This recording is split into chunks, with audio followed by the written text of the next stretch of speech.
Okay, David, do you know what the Taliban is? Yeah, they are those Muslim people that attacked us on 9/11. If Mr. Andy Goodman turns his attention to the Taliban, they better look out. That's all I'm going to say. Okay? Look out, Taliban.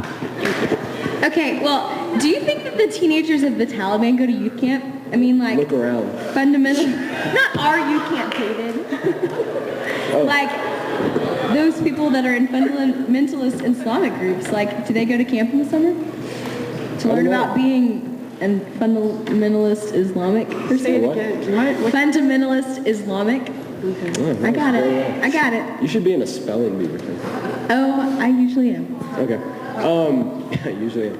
I wonder what it would be like if there were another Taliban camp, but it was like our adults and stuff. I mean, would we have like RJ, Danny Russell, Chillis, all those guys? Would Tyler Grider annoy everyone? You know, what would it be like? Well, you don't have to wonder any longer, David, because we have a skit called Taliban Youth Camp. Got Jihad?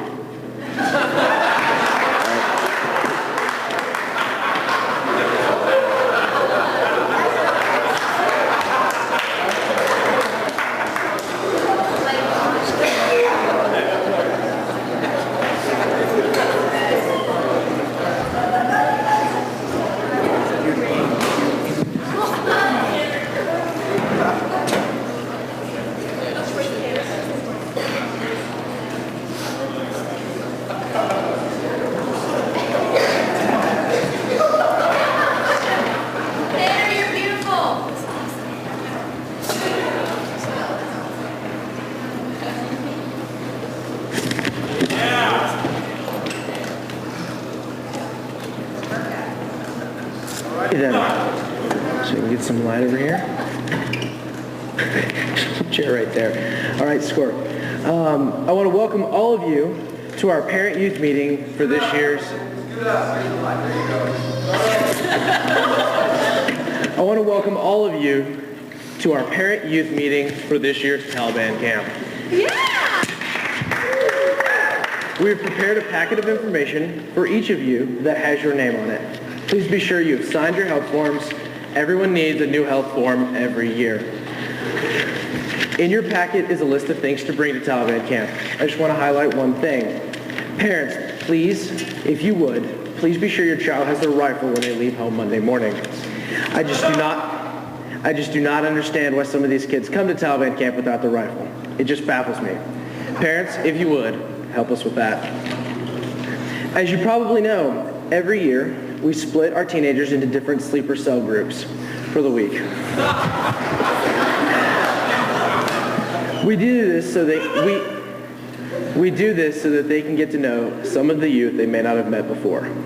Rich Lubers, why don't you come and tell our folks about recreation time you've planned for the kids?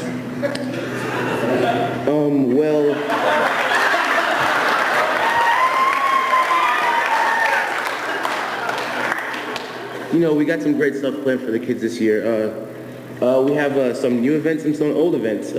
Of course, we have some of the old favorites like car bombing.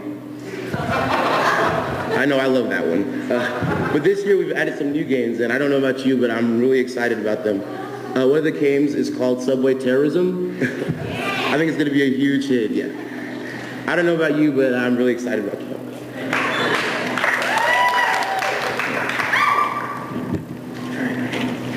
This year we are going to have some mandatory seminars for the kids, and I've asked Chris Willis to come forward and talk about them.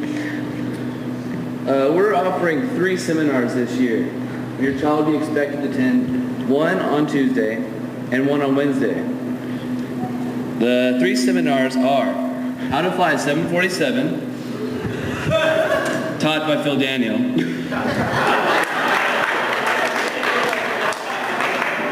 This one was a favorite last year, and Phil does a great job with it. Also backed by popular demand is How and When to Declare Jihad by J.R. Bacon. Holy War is such a hot topic that we brought that back again this year. And finally, we have a new offering, How to Be an Arms Dealer by Reuben Pratt. Do the girls get to go to these seminars? No. Thank you, Chris. Now we have some rules. Really, they're just common sense guidelines so that everybody can have an enjoyable time. To help me to discuss these rules, I've asked Danny Russell to come up here and explain the rules with me. The first rule is you can bring iPods, but not earphones or speakers of any kind. I have a question. Yes. What happens if someone forgets and actually puts their earphones in? Danny, can you take that? Sure. Our law requires that we cut off your ears. That's what I thought. Just checking. You know, these are just common sense guidelines that will help all of us enjoy Taliban camp as much as possible. Okay, the next rule is that there's to be no PDA of any kind. Will there be arranged marriage night again this year?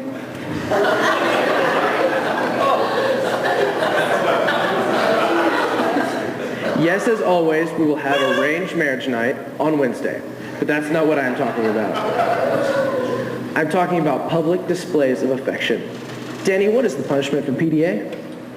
Our law requires that we cut off your hands. Like, right here, right? Down here, all right. Again, these are just common sense rules that we all know to make sure we all enjoy camp. The next very important guideline is that all campers are expected to keep their bunker area clean. We have such a problem with this.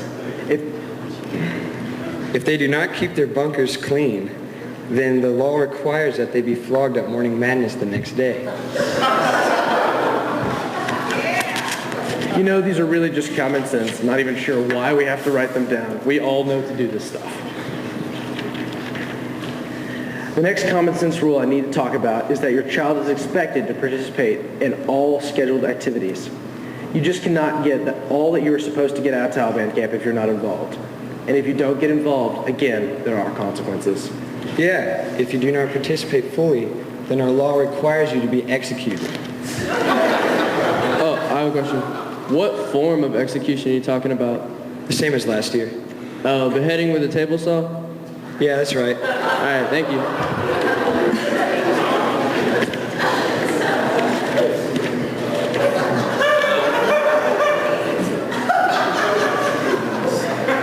Boy, I sure hate when we do have to execute some of these kids. I'm so grateful for the chance to work with your kids. I know sometimes your child comes home missing a finger or a hand or worse. But it's still such a privilege for me to work with your kids, and I hope they're looking forward to camp as much as I am.